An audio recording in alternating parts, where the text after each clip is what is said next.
Hello, Empower Nation. Welcome to Empower Her Money podcast. I am your host, Angela Duncan. I am a money coach helping women master their money. I'm also a speaker and an author.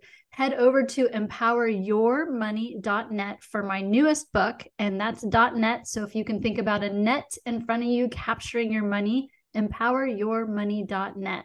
Hopefully you will enjoy the book. And today we are talking about one of my favorite topics, investing in real estate, and specifically multi-family investing. And my host today, or actually my guest today, is Jennifer. How are you? Good morning. Thanks for having me. Yes, Jennifer, you have been in the mortgage industry since you were like 2 for like 20 years. So I am excited about this topic. Real estate investing is one of my favorite avenues to grow your wealth. So please share a little bit about your story and kind of how you got to where you are today. Yeah, so my story begins at 18 when I chose to get into the mortgage industry. And it was 100% based off of my faith.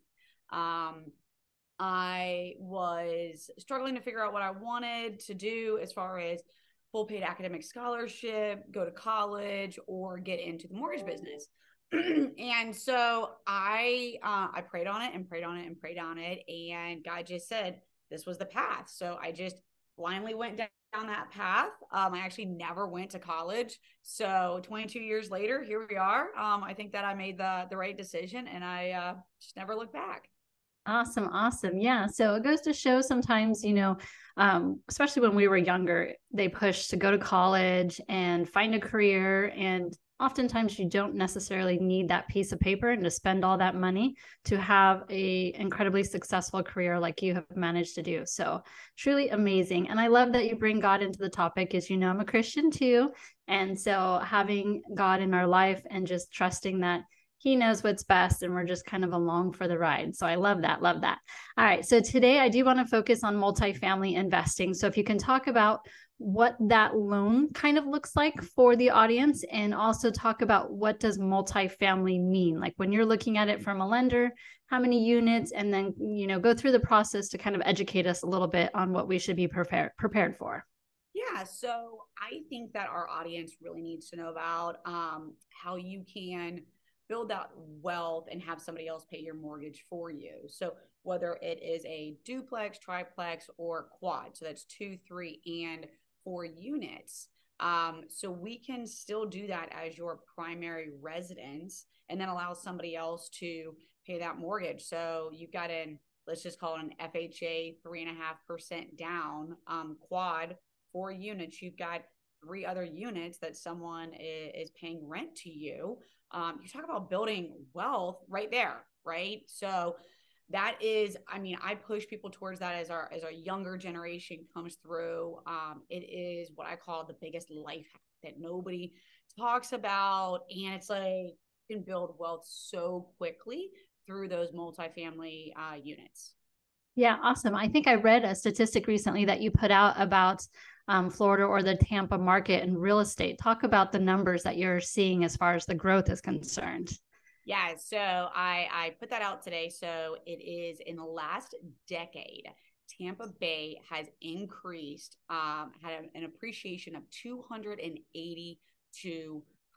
So there's a lot of talk in regards to, oh my goodness, there's going to be a housing crisis. It's going to crash.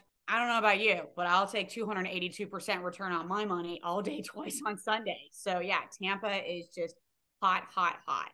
Yeah. And if you think about the stock market, if you would have put that same money in the stock market, they're not even close to that kind of return. So, real estate is a tangible asset. It's not going anywhere, and you don't have to worry necessarily about it just, going bankrupt, because you still have land value and hopefully you have the right insurance in place. And so if something happens, then you're protected, right? So I think that's pretty amazing. So when you're looking at someone who is perhaps buying that 2, 3, or 4 unit from a lender's perspective, what kind of documents should they have ready if they start going down this path? Yeah, so to qualify for a mortgage, we're going to need basic information: pay stubs, bank statements, W-2, tax returns if you're self-employed. If you're self-employed, we're also going to need to see a profit and loss. So those are just like basic financial documents that we need from you. Gotcha. And what are some no-nos? Because I think oftentimes when people are looking to buy a house, whether it's a primary home or an investment home, they make some pretty silly mistakes in that process. They're out with their realtor looking at properties and they don't quite know some things they should not be doing that might affect their loan. So talk about some stories that you have seen that are no-nos for people looking to buy a house. Yeah, I think the biggest no-no, honestly, is moving money. So we have to document where money is coming from. So there's the anti-money laundering law out there, and that regulation makes us have to document pretty much everything that goes into your bank account. So if you're transferring money or putting cash in there or getting money from family, friends, you just have to document it. So we have to know where it's coming from, and doing that prior to going out and looking at houses is obviously the best thing to do. But obviously having that conversation with your lender to make sure that you're doing it correctly. And it's not just oh yeah, my uncle gave me $10,000 in cash. I can't use that. I literally cannot use that. So moving money around is a big one. And honestly, it's just more painful for our buyers, that they're like, oh, it's just my money. Like, why do you need to know where it's coming from? I'm the same way. If I wasn't in the business, I would ask the same question. The second no is opening new lines of credit. We cry so badly when people show up with new cars, or I'm buying a new car, I'm trading my car in, and it's not a big deal because I'm just getting a new car.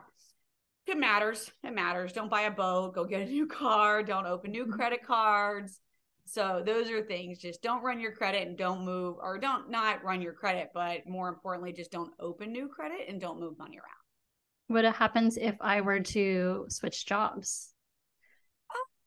Those really, switching jobs doesn't bother us as long as we can essentially, again, document it. So a big misconception in the industry is that you've got to have 2 years, or you've got to be on your job for a certain period of time. Usually an offer letter is going to be able to substantiate that. So, Angela is now moving from A to B, and she makes X amount per year with a started date of Y, right? That's really what we need. We don't need you necessarily to be at the new job. Really, the rule of thumb is, especially for people that have been out of like new moms getting back in that stayed home, or just took a period of time off, 6 months out, 6 months back. So if you've been out of work for 6 months, you need to be back to work for 6 months. It's a good rule of thumb. Gotcha. So is it important for us to talk with a lender first and then make sure that all of our documents are in place before we go looking at properties? And why do you recommend that? Yes. So you don't waste money. So the whole point of, the podcast is financial freedom and financial coaching. Going to get pre-approved with a lender, first and foremost, one, lets you know what you can buy. Two, lets you know what your monthly payment is. A lot of us, at the end of the day, I know what I'm paying in a mortgage per month, not what my rate is, not what essentially, what you bought the house for. But even me, I'm like, what did I buy my house for again? What was that number? I need to look that up. But I can tell you what my mortgage payment is every single month. So getting that information beforehand, so you're not out wasting your time, falling in love with a property where you don't ever want to pay that kind of payment. And also making sure that you qualify. So sometimes people think, oh my goodness, I can afford that. I can buy that. And it's like, okay, but can I document that? Can I personally document to make sure you do qualify for that? Yeah. Awesome. Awesome. So I have a fun question for you. I like fun questions. If you could have, and I'm kind of looking at the picture that's behind you as well. So if you could have a superpower or super talent, what would it be and why would you pick that? This is a great question. I've always thought my superpower is just to help others. Like, that's why I got into this career. So back to the beginning question of like, why did you get into this business? And I love helping other people. And so for me, if I could, find a way to look at somebody and understand like what's going on in their life, and be able to talk to them, we all carry things every single day. It doesn't matter who you are from A to Z. Like you walk in an elevator and I make it a point to smile and say hi, but if you knew what was going on with that person, like maybe you could help a little more and change their life for the better. So every day of my children's lives before they left for school, I always said, change somebody's life for the better. And so I think that would be my superpower. I love that. I love that so much. That's just, and that comes along with our faith too, believing that if we help others, then we'll be rewarded in some way, shape, or form without expectation. But that's kind of what you do, right? You're helping other people realize their dreams and helping them build generational wealth. So that's awesome. I love it. So Jennifer, if our audience wants to get in touch with you, learn more about lending, or perhaps, hire you as their mortgage lender when they're purchasing their investments or primary homes, what's the best way for them to get in touch with you? So everything is my name. So it's Jen with one N, jenmartinez.com. My email is jen@jenmartinez. My website is jenmartinez.com. And my cell phone, which is pretty much attached to me 24 hours a day, 7 days a week, is 813-480-4747. And those are the best ways to reach me. Awesome. Awesome. Well, I really appreciate your time today. Thanks for having me. It was awesome. And I love what you're doing and empowering women. So thanks for having me today. Awesome. Awesome. That concludes another episode of Empower Her Money. I am your host, Angela Duncan, where we are giving you action items and teaching you about finance so that you can build generational wealth. Thank you, everybody.